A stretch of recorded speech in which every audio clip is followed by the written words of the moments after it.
Alhamdulillahirabbil alamin Allahumma shalli wa sallim ala sayyidina Maulana Muhammadin wa ala alihi wa sahbihi asma'in amma ba'du.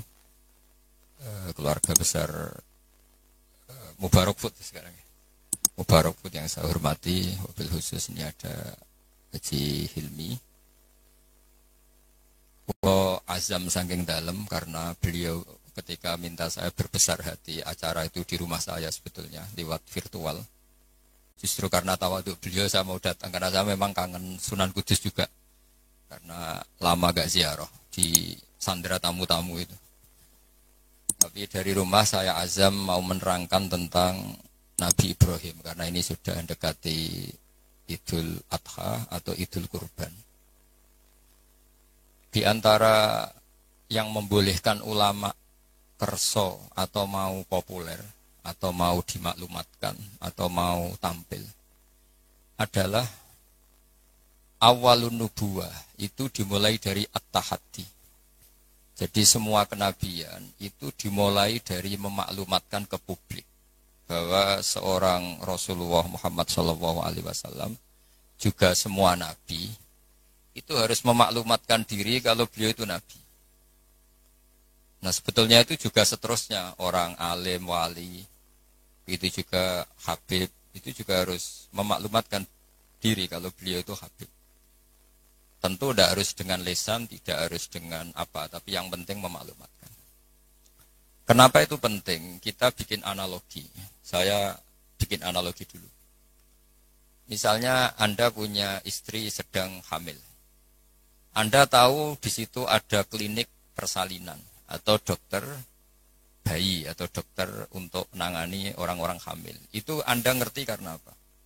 Karena plang ya, karena tanda itu. Di situ ditulis dokter kandungan siapa itu, atau klinik persalinan. Atau bahasa kerennya klinik korban lelaki. Itu menjadi tahu karena diberitahu.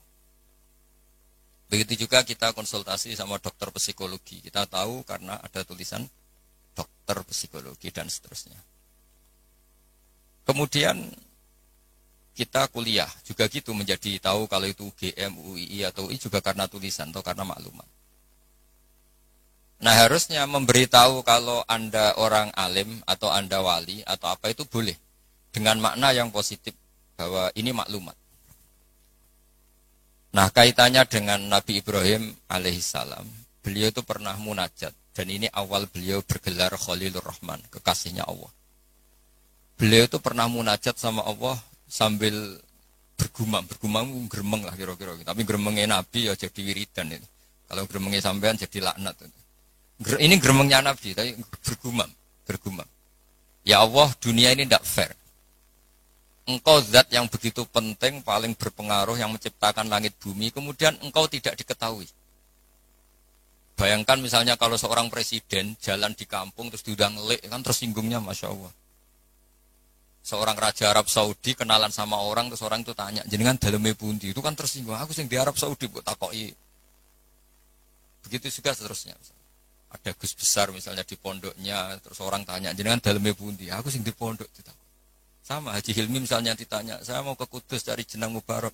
Ya jenengan sinten? Bukan ngenyek uang sing duwe jedaran tak jenengan sinten. Sehingga Nabi Ibrahim itu tersinggung setersinggung-singgungnya karena beliau seorang Khalilur Rahman. Ya Allah, dunia ini tidak fair. Engkau zat yang begitu penting kemudian orang nggak tahu tentang kau. Makanya ya maklum kan zaman itu kan orang masih kafir menyembah batu, menyembah berhala. Orang nggak menyebut Allah, nggak menyebut Tuhan. Akhirnya beliau ngendikan, Innahu ya Rabbi la yahzununi an la ara ahadan fil ghairi fil ardi ya'buduka ghairi. Memang itu saya hafalkan ya. Innahu la yahzununi. Jadi innahu pakai inna masih pakai lam taukid. Innahu la yahzununi, sungguh sangat menyusahkan saya. Ada yang baca la yuhzinani sama ya, karena dalam qiraah sab'ah ada fala yahzunka qauluhum, ada qiraah fala yuhzinka qauluhum. Sungguh sangat menyusahkan saya, sangat merisaukan saya bahwa engkau zat yang begitu penting, kemudian yang tahu kalau engkau Tuhan itu hanya saya. Yang menyembah juga hanya saya. Ini enggak fair. Zat sepenting engkau kemudian fungsi jenengan, fungsi engkau tidak diketahui kecuali oleh saya. Itu kan ibarat misalnya kayak tadi.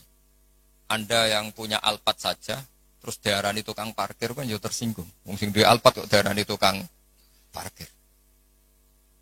Nah, karena Nabi Ibrahim itu seorang nabi, ketersinggungannya bukan urusan pribadi, tapi urusan Allah Subhanahu wa taala.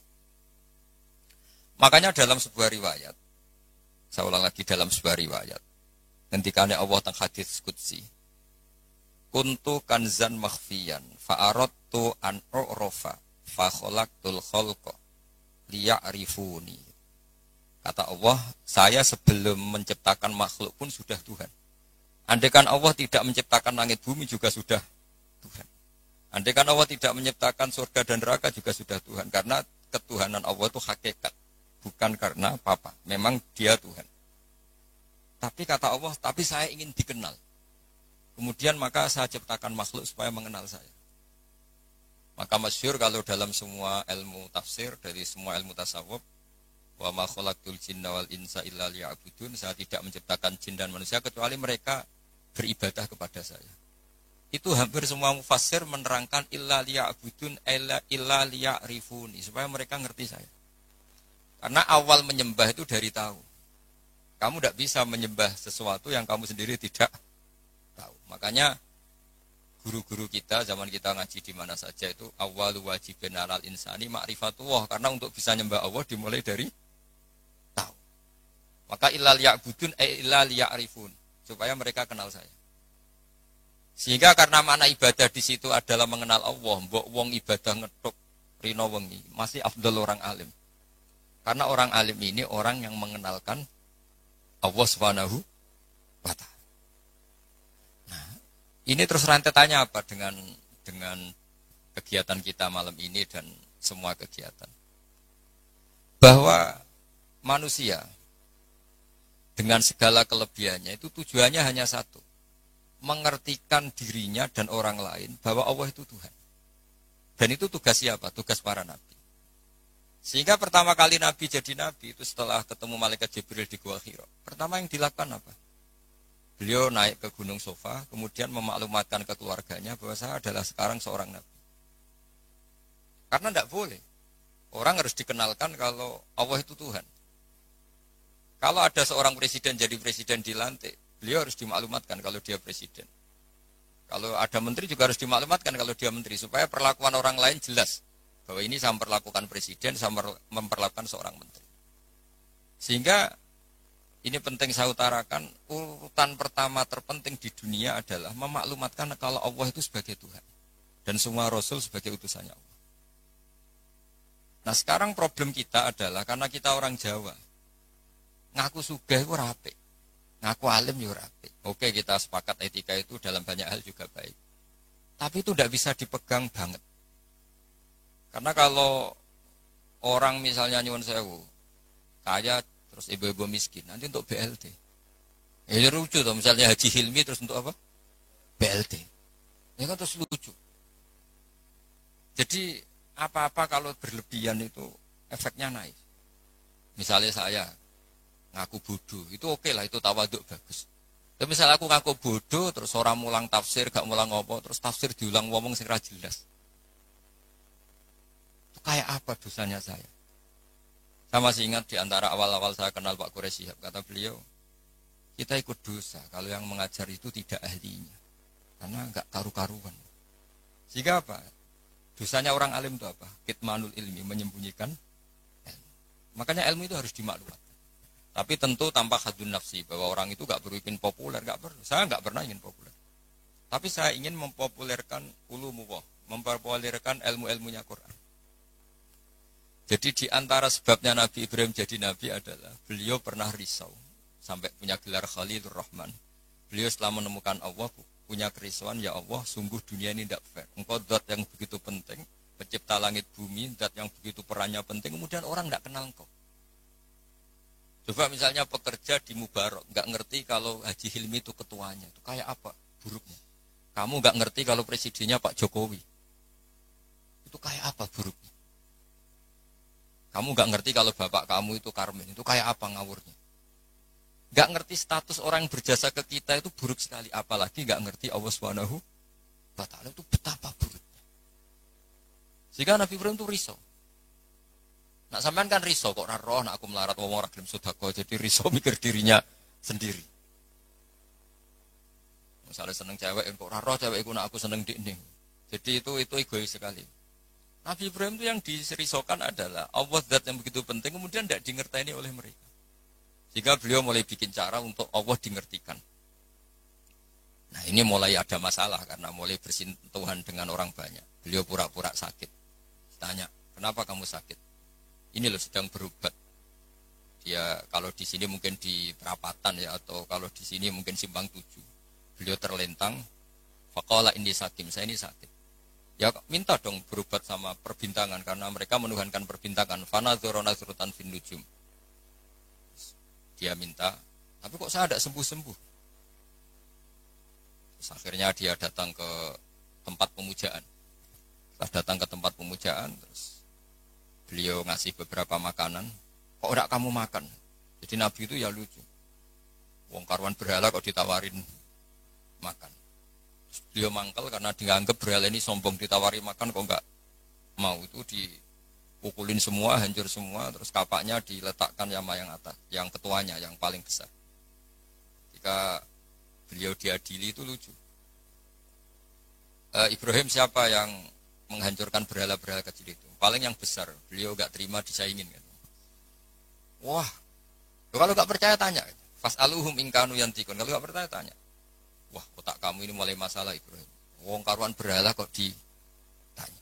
Wah, kamu itu afala takilun. Agak gak punya akal. Kamu gak bener. Ibrahim menimpali. Kamu lebih gak punya akal. Karuan ngomong aja gak bisa kok kamu sembah. Di sini mulai beliau bikin tamhid kalau dalam ilmu mantek itu. Tamhid itu bikin dasaran logika.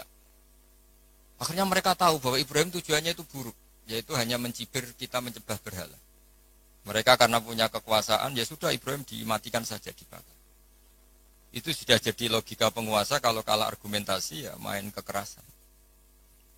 Singkat cerita mereka memutuskan dibakar. Nah, setelah Nabi Ibrahim dibakar ini yang jadi pelajaran bagi kita. Sangat-sangat jadi pelajaran bagi kita. Bahwa amal kebaikan, misalnya jenang mubarok. Itu gak penting nanti menguasai dunia, perdagangan itu gak penting. Tapi memberi sinyal, memberi isyarah bahwa seorang muslim itu bisa mungkin bermanfaat bagi yang lain. Gak harus menang. Saya misalnya sebagai kiai, yang penting kiai itu mulai. Gak harus menang, juga ada harus populer. Ini saya ditemani Habib Zain, seorang Habib itu berkahi sama yang lain. Gak harus nomor 1. Kenapa itu perlu saya katakan? Karena begini. Ketika Nabi Ibrahim dibakar, ini dengerin, ketika Nabi Ibrahim dibakar, itu ketika api sudah begitu menggila ya, itu yang mau melemparkan Ibrahim jadi bingung, karena terlalu panas. Dilempar itu nggak sampai tengah, karena yang mau melempar sendiri sudah terlalu kepanasan. Singkat cerita, terus ada ide manjanik. Manjanik itu semacam ketepel besar. Itu idenya iblis. Ya ide caranya pakai manjanik dilempar dari jauh, tapi Ibrahim bisa jatuh di tengah apa? Api. Yang menarik di situ apa?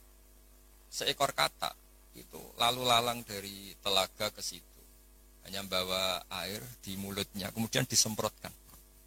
Kemudian Ibrahim itu matur nuwun atas komitmen katak. Karena padahal itu mesti nggak ngefek ya, pasti nggak ngefek sama sekali. Masa api sebesar itu kemudian mau dipadamkan oleh seekor katak.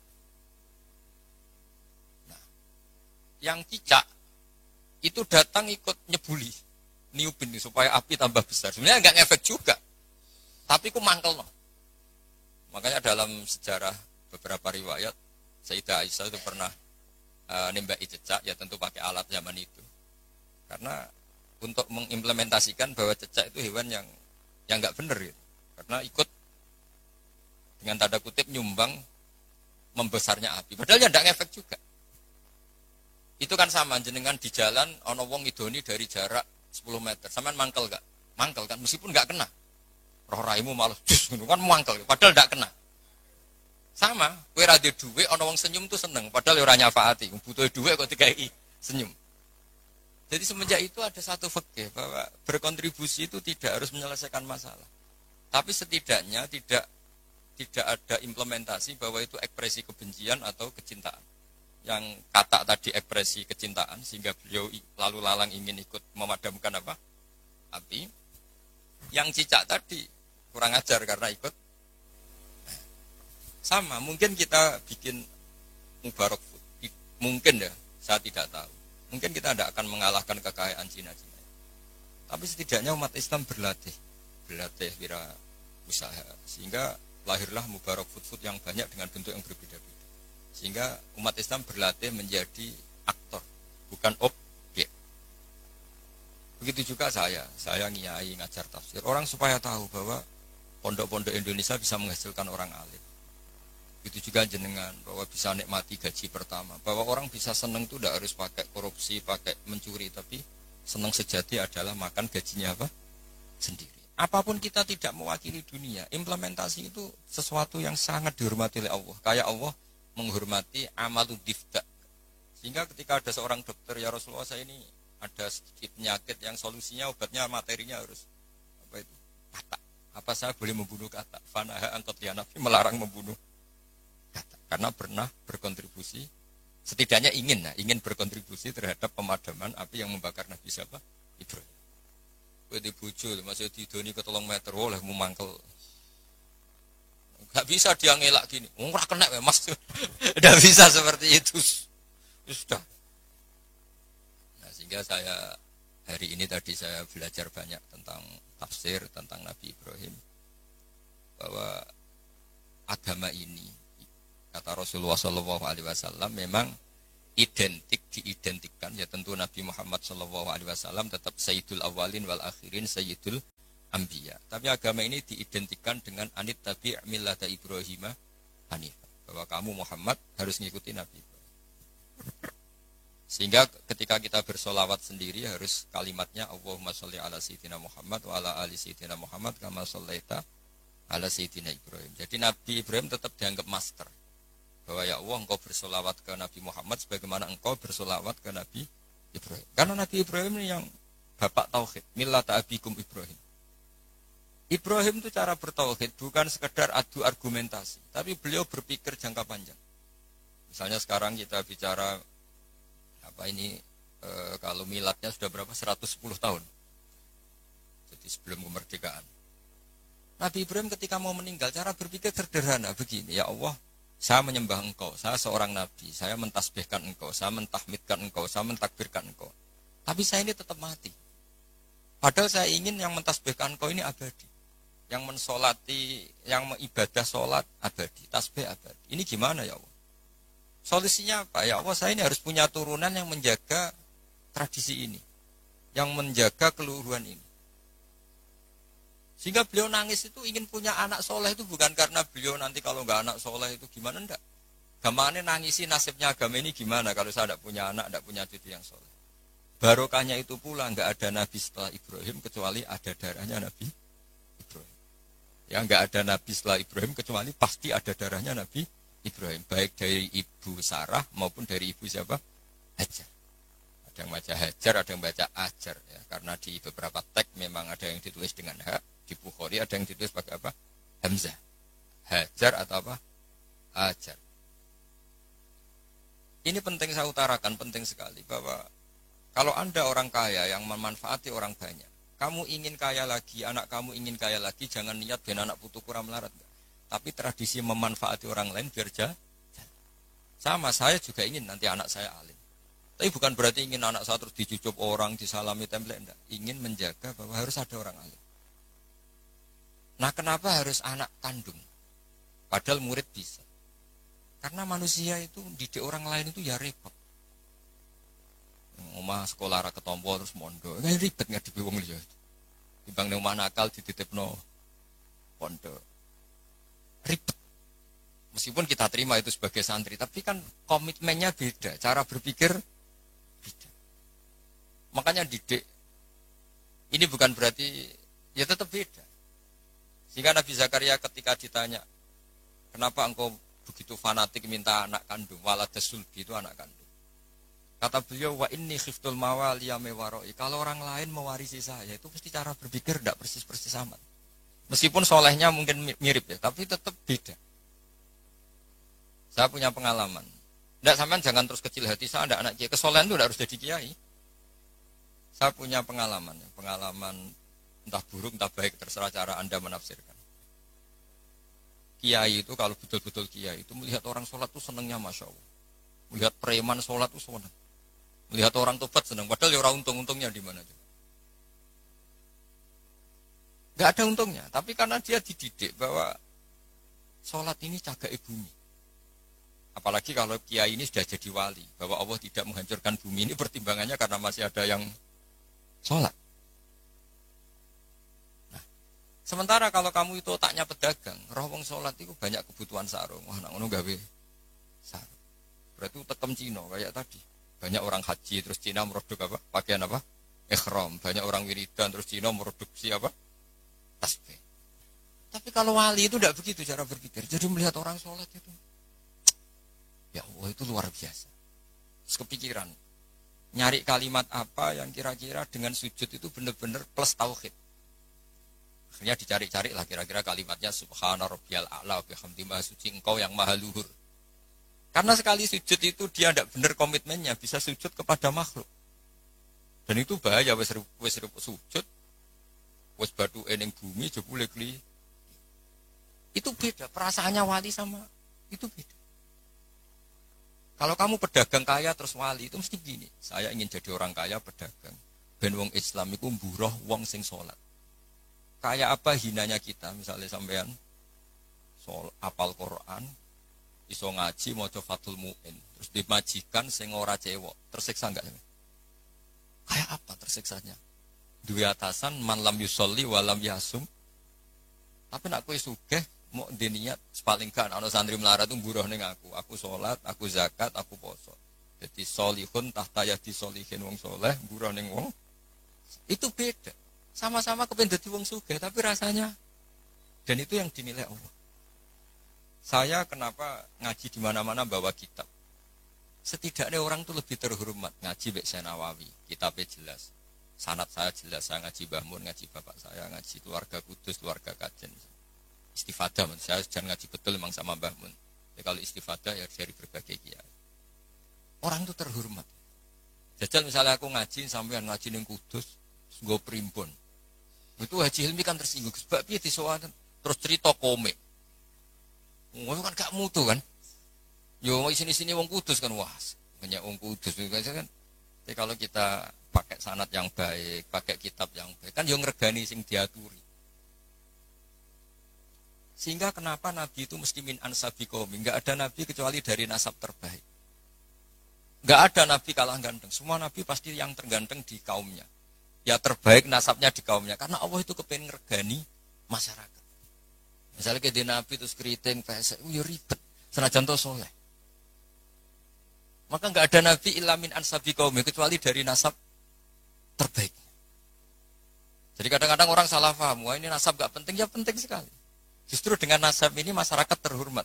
Punya nabi dari kasta terbaik, dari marga terbaik, dari kultur terus wajahnya juga ajmalan nas.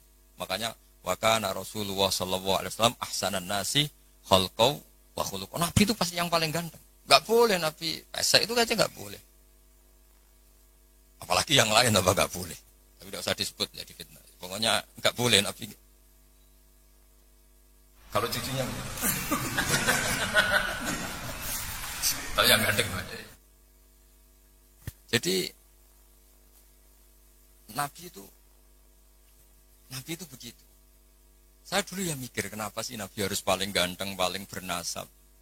Tangan-tangan ini saking baiknya Allah karena Allah ingin selain Nabi ini orang pilihan supaya umat ini terhormat kan. Oh senang Kang di Nabi ganteng. Yo gagah. Terus punya kultur yang baik. Kultur yang baik misalnya ditandai minimal yang kita kenal tidak waladus zina. Ya tidak waladus zina. Sehingga Mbah Mun sering cerita ke saya. Kitab Madaih ini kata Mbah Mun. Kitab Madaih itu macam-macam. Ono sing khas ilmiah, yaitu arbar janji. Ono sing khas isak bronto ning pangeran, yaitu Dibak dan Simtud Duror. Dan beliau begitu ta'aluk sama kitab berjanji, kitab Simtud Duror, ya kitab Dibak. Saya kemarin baca Dibak puasa, juga baca Saman perhatikan ketika ulama dulu memuji Nabi. Di antara pujian yang disebut apa? Tarakus sifah hafalam yusibhum aruhu. Kan dimulai apa? Hafizul ilahu karomatal li Muhammadin aba'ahul amjada saunal lismihi. Allah menjaga harga dirinya Rasulullah SAW dimulai. Sayyid Abdullah nggak pernah zina, Sayyid Abdul Muthalib nggak pernah zina, Sayyid Hashim nggak pernah zina. Karena betapa buruknya kita kalau punya Nabi dari nasab yang tidak benar.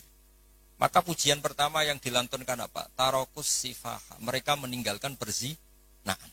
Falam yusibhum aruhu. Maka babanya Nabi itu tidak ada ceritanya yang mau berbuat zina. Min adami wa ila abihi. Dimulai dari Nabi Adam. Jadi, karena keren punya pemimpin. Bapaknya jelas, mbahnya jelas, buyutnya jelas. Saratun saronur nubuati fi asari rihurohimul bahiyah. Itu begitu. Akhlaknya juga gitu. Gak ada Nabi kok medit. Pusing kan gitu Nabi medit. Pusing. Punya Nabi goblok, ya pusing kan. Makanya Nabi itu harus fatona, harus apa? Cerdas. Misalnya di Nabi sekolah atau munggah kan pusing. Terus jadi Nabi kue sing ranking. Iya sekolahnya pinter aku kok. Wong jadi kiai saja kalau ketemu temannya pusing. Karena temannya menangin aku sekolah atau munggah itu saja sudah pusing.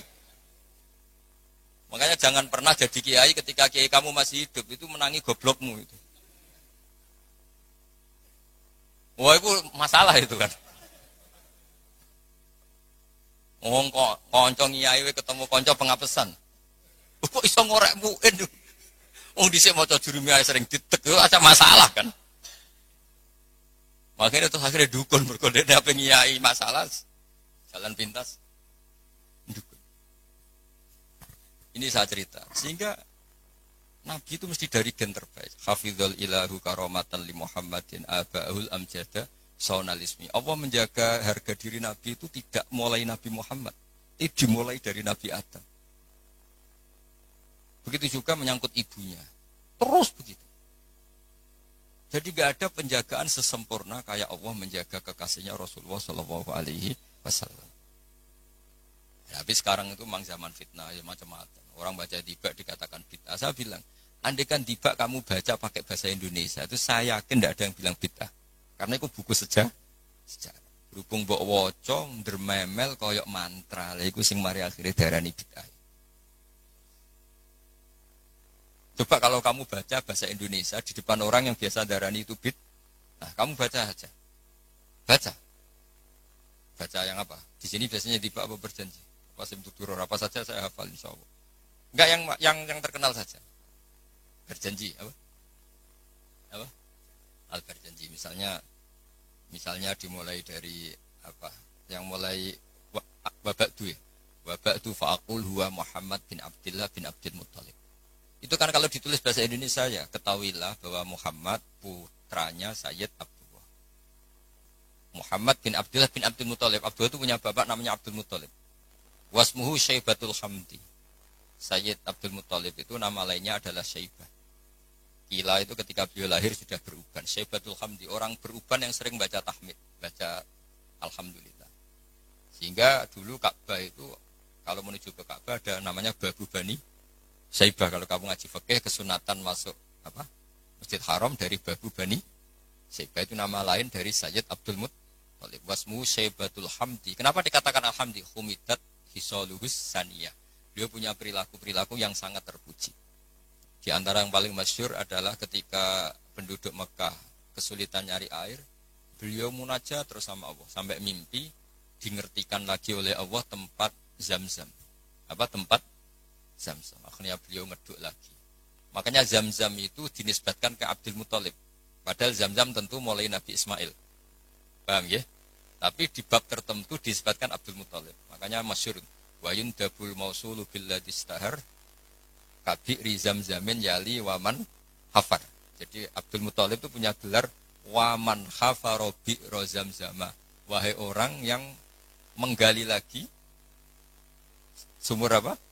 Zam-Zam. Jadi beliau itu intinya itu lama sekali penduduk Mekah itu sudah kehilangan Zam-Zam. Abdul Muthalib munajat.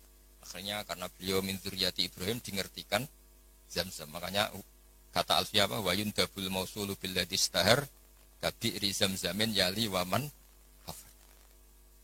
Sudah kita terjemah saja. Abdul Muthalib nama lainnya adalah Syaibatul Hamdi, orang tua yang selalu muji Allah. Kenapa terpuji? Karena semua perilakunya termuji. Wasmuhu Syaibatul Hamdi humidat hisaluhus saniyah. Ibnu Hashim. Ya terus begitu. Beladikan itu kamu tulis dengan bahasa Indonesia. Kamu kasihkan orang yang biasa membid'ahkan tiba atau berjanji. Wah bagus ini buku sejarah. Tapi setelah kamu baca Arabnya, kenapa jadi bid'ah? Itu yang salah itu dua-duanya menurut saya. Yang dengarin nggak paham, yang baca kayak jimat. Karena yang nggak paham terus, Allah, apa maksudnya nggak jelas mungkin. Ya sama-sama nggak jelas itu akhirnya berakibat nggak jelas juga kan. Makanya saya mohon, niru kayak Habib-Habib Yaman tuh. Kalau baca berjanji itu diam semua. Karena paham, do nangis. Yang baca yang nangis. Nangis paham, bukan nangisi nasibnya enggak. Jangan gak cerita Mbah Mun pernah cerita di Sewono Khotib GR gede rumongso. Ini cerita Mbah Mun ya cerita kiai lah, banyak cerita itu masyhur. Orang ada wong desa ku nuwakis, dikira khotib khotbah sukses. Berita koi wah, khotbahku sukses ya. Mboten kula eling jenengan eling wedhus kula sing ilang. Dadi wonge malah dimiripno. Oh mangkelnya khotibnya, wah semong di padano. Jadi nangisnya itu enggak benar. Jadi ini saya cerita. Dan nasab ini terus kata Said berjanji wa adnanu bila raibin inda zalimil ulumin nasabiyah ila dzabihi Ismaila nisbatuhu wa muntama. Nabi Ibrahim itu adalah Abul Arab. Makanya kata berjanji wa adnanu bila raibin inda dzawil ulumin nasabiyah ila dzabihi Ismail. Sayyid Adnan ini tidak ada keraguan lagi menurut para pencatat nasab bahwa beliau adalah turunan Nabi siapa? Ismail. Nah Ismail itu bin. Kenapa Imam berjanji harus cerita itu ngotot? Karena beliau tahu problem utama Rasulullah Muhammad jadi Nabi dan akhirnya memaklumatkan kalau beliau Nabi adalah orang Yahudi tanya, man huwa? Wa ma nasabu? Dia itu siapa? Lalu nasabnya siapa? Karena lama sekali orang Arab itu jahiliyah, jauh dari peradaban agama. Sehingga ketika ada isu lah, kalau menurut orang Yahudi bukan menurut bahasa kita, ketika ada isu bahwa orang Arab ada yang jadi Nabi itu orang Yahudi mencibir. Gak mungkin Nabi ilah min Bani Israel. Gak mungkin Nabi kecuali turunan apa? Israel. Israel nama lainnya Nabi Yakub ya. Jadi kalau ada istilah Israel itu nama lainnya siapa? Nabi Yakub. Is itu maknanya, Isra itu maknanya abad. Il itu Allah. Jadi Israel maknanya hamba Allah. Yaitu Nabi siapa? Yakub. Jadi gunjingan. Gak bisa, Nabi gak boleh dong kecuali turunan Ibrahim, turunan Israel. Tahu-tahu orang Arab jadi Nabi asal-usulnya gimana? Karena mereka taunya Arab itu ya penyembah berhala, terus pemakan apa, pokoknya nggak benar semua. Nah, karena Sayyid berjanji itu tahu problem Nabi di mata orang-orang itu adalah nasabnya. Beliau pertama nulis di antara yang dipakai mukaddimah adalah cerita nasabnya. Ba'du fa'akul wa Muhammad bin Abdullah. Sampai taruh saya wa adnanu bila raibin inta dzabil ulumin nasyabiyah ila dzabihi Ismail nisbatuhu.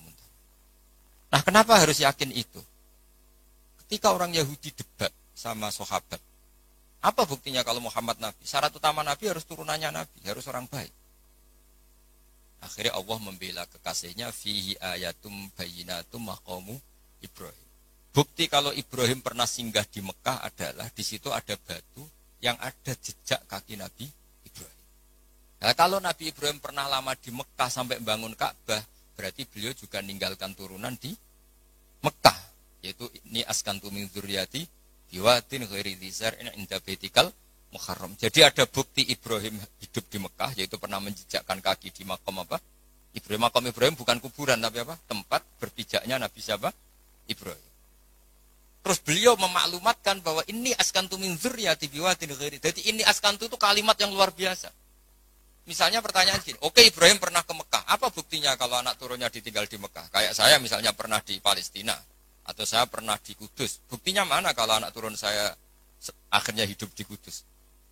Makanya dibuktikan sama Allah, ini askantu min dzurriyyati. Kata Nabi Ibrahim, ya Allah anak turun saya ini ada yang saya letakkan di sini. saya mukimkan di sini, saya mustautinkan di sini, saya berdomisilikan di sini. Yaitu Nabi Ismail. Artinya gini, ketika Imam berjanji cerita waba'du fa'akul itu luar biasa. Itu yang menjawab keraguan orang, yaitu orang Yahudi atau siapa saja yang meragukan nasabnya Nabi. Sudah setelah nasabnya ketemu sapi Ibrahim sudah sah karena syaratnya Nabi itu dzurriyyatan ba'duha. Setelah nasabnya sah baru khasnya apa? Di antara khasnya adalah tarakus sifah hafalam yusibhum aruhu min adami wa ila abihi wa ummi. Sehingga yang namanya nikah itu bukan adat Islam saja. Zaman jahiliyah juga ada apa? Nikah. Ya tentu setelah Islam disempurnakan iya, tapi zaman jahiliyah itu sudah ada nikah. Buktinya begini. Ketika Rasulullah SAW mulai aneh-aneh ngaku jadi nabi, ini menurut bahasa mereka loh. Ini saya cerita menurut bahasa mereka, bukan bahasa saya. Itu kata orang-orang Quraisy, kafir Quraisy gimana? Muhammad kok mulai aneh-aneh, ngajak nyembah pangeran Sitok, meminta supaya kita menyembah Allah satu. Padahal tren mereka menyembah Tuhan yang apa? Banyak. Itu mereka cara mengatakan gini. Kalau kamu menghendaki itu, kamu aneh-aneh itu ingin perempuan, ingin harta, ngomong. Kalau kamu ingin harta, jama'na laka malan. Kita akan mengumpulkan harta, fatakuna aktsaron nasi malan. Kamu akan orang jadi orang paling kaya. Terus ketika kamu aneh-aneh ingin kawin, ingin perempuan cantik, kita tembungkan ke keluarganya, kita mintakan keluarga. Terus fazawwasnakaha. Kemudian kami nikahkan kamu kepada perempuan itu. Intinya orang jahiliyah zaman itu sudah anti apa? Berzina. Orang kok kalau kamu suka perempuan tak sewa, no, itu enggak. Zawwasnakaha akan kami nikahkan. Karena fa'inan nikah itu adatul khiyar. Mulai dulu nikah itu adatnya orang-orang.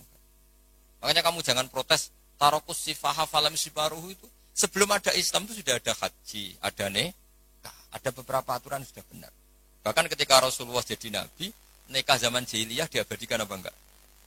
Diabadikan. Orang yang zaman jahiliyah sudah nikah, nikahnya tidak usah diperbarui. Nikah itu sudah sah. Itu jelas di semua kitab fikih.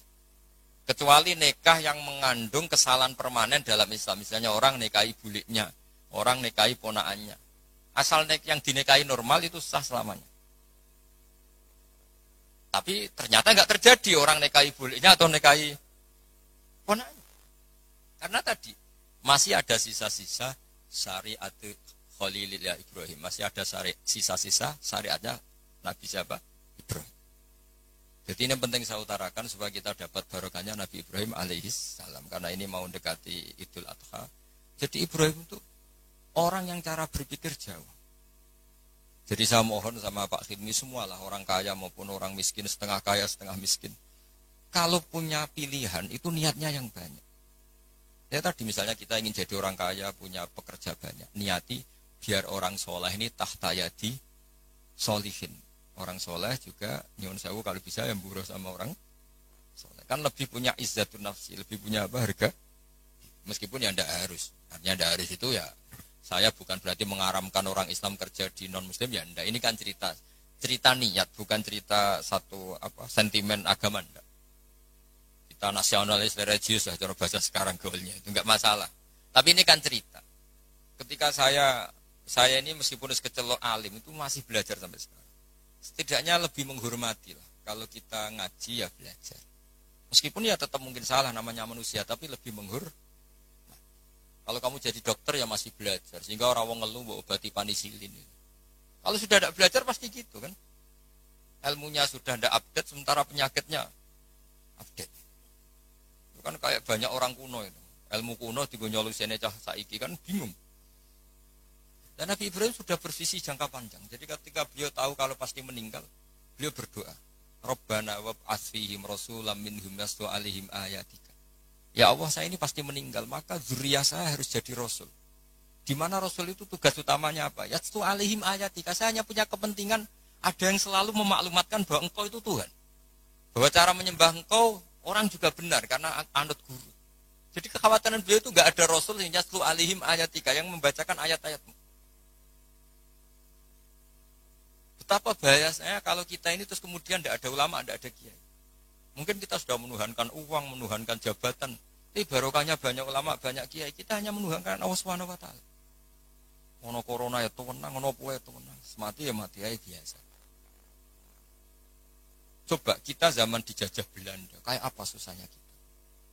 Itu orang-orang kita dulu ya bahagia. Dan banyak istrinya banyak padahal zaman itu. Padahal zaman sekarang aja susah, zaman itu sudah. Coba kita nong kuno-kuno itu. Istrinya rata-rata satu apa banyak. Padahal zaman dijajah. Artinya nikmatnya Allah itu enggak kurang pasal. Yang bahagia ya banyak. Sekarang zaman modern yang susah juga. Itu kalau kata Mbah Mun, pangeran tetap sitok. Sing dadi pangeran tetap Allah. Enggak usah kamu teliti dunia, enggak podo wae wong pangerane podo. Artinya mulai Nabi Adam sampai kiamat ya ono seneng, ono susah. Ono kasil, ono ra kasil. Wis ora usah mbok teliti, wis ngono mesti ngono. Jadi kira usah penelitian zaman Nabi Adam. Kok polanya sama? Ada yang tertawa, ada yang menangis. Ya ada saat tertawa. Hubungan mbek bojo kok teliti satunya podo. Kadang yang mesra, kadang yang tukaran. Ya sudah sama. Kancanan yang ngono, kadang seneng, kecewa. Ya ngono. Akhirnya kita belajar dari itu ngelmoni. Termasuk akhirnya ada Imam Syafi'i, ada yang ngarang hikam. Cara ngelmoni itu ya lucu lama itu. Malah enak digedingi wong akeh, ora diutangi. Loh kira-kira utang Haji Hilmi itu yang kenal apa yang gedeng? Yang kenal, orang kenal juga enggak baik.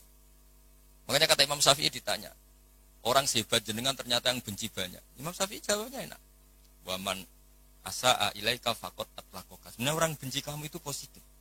Minimal gak utang kue. Kowe tahu nyileh mobil wong sing mbok gedhingi.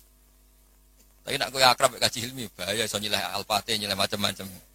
Jadi enteng saja ulama. Ada orang cerita Imam Syafi'i orang yang tadi nyucup jenengan, hormat jenengan, ternyata setelah di luar ngerasani jenengan.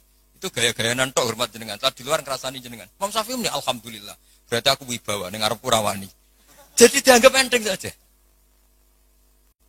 Karena apa? Ya orang dulu itu ya sudah munajatnya sama Allah sudah. Hikam yang ngarang hikam ini cerita bahwa harus dielmoni. Hikam itu malah lebih gampang lagi. Ketika Allah memberikan apa yang kamu inginkan, itu berarti mata a'toka asyhadaka birrah. Ketika Allah memberikan apa yang kamu inginkan, maka Allah ingin mengertikan kamu bahwa Allah itu zat yang baik. Sehingga kamu minta apa saja dikasih. Wa mata mana'aka asyhadaka qarra. Ketika Allah menghalangi yang kamu minta, asyhadaka qarra. Bahwa Allah menunjukkan saya ini Tuhan, enggak bisa kamu dikte-dikte. Lho kowe di pangeran terus nurut terus mbek kowe iku ya ora gaya. Pangeran kok nurutan, itu kerennya di mana coba? Pangeran yo gagah kudu al-qahar, zat yang enggak bisa diatur. Jadi kena ndonga kok ora disebadani nggih Gusti top jenengan. Ora kena dirayu, ora kena diatur, atur. Wis pangeran tenan jenengan. Misalnya pangeran nurut terus iku pangeran, tak budak kan gitu. Makanya Allah tidak hanya punya sifat Rahman Rahim, itu punya Al-Jabbar, Al-Qahar. Jadi segampang itu. Lho di pangeran terus nurut mbek kowe kan. Aku lah kecewa. Mesti protes lho. Gusti ngono kok panjenengan tuh. Jadi enteng saja ulama dulu muamalah sama Allah. Mata atau ka'asyadaka birrah. Ketika Allah memberi kamu, anggap saja Allah mengenalkan ke kamu bahwa dia zat yang terbaik. Wa mata mana aka asyadaka qarra. Ketika Allah tidak nuruti karep kamu, Allah itu ingin menunjukkan ke kamu, aku itu pangeran. Tetap yaf'alu ma yasha. Enak ya pangeran buat atur-atur. Nah, nurut aku, ora aku sing nurut kowe kan gitu. Coba keren mana punya Tuhan yang begitu sama yang nurutan. Coba. Keren mana? Keren sing Allah tetap yaf'alu ma yasha. Tapi kalau ilmu ini tidak kamu perbarui terus dengan ilmunya ulama, maka kamu akan menganalisis Allah dengan cara kamu sendiri. Oh, jari api anjudu aku jaluk ora dituruti. Wah, setan amoh.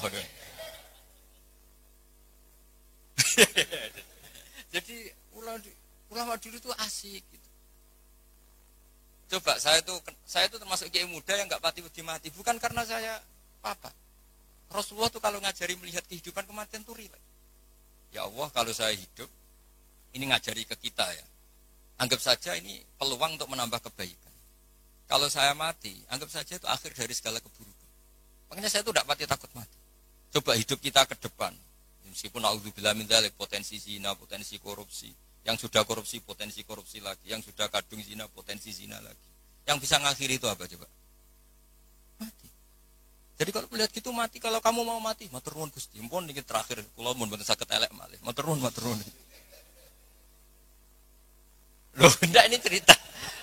Jadi jangan melihat sisi mati ini keburukan karena itu akhir dari segala kejelekan kita dan akhir dari segala potensi. Kalau kamu tidak jelek sekarang kan potensinya tetap bisa soleh-soleh kayak kue udah kuat suwe kan nggak ada jaminan gitu maksudnya. Kan nggak ada jaminan. Kamu sekarang nggak korupsi, kan nggak ada jaminan kalau nanti jabat enggak. Kan bisa aja karena nggak ada kesempatan saja.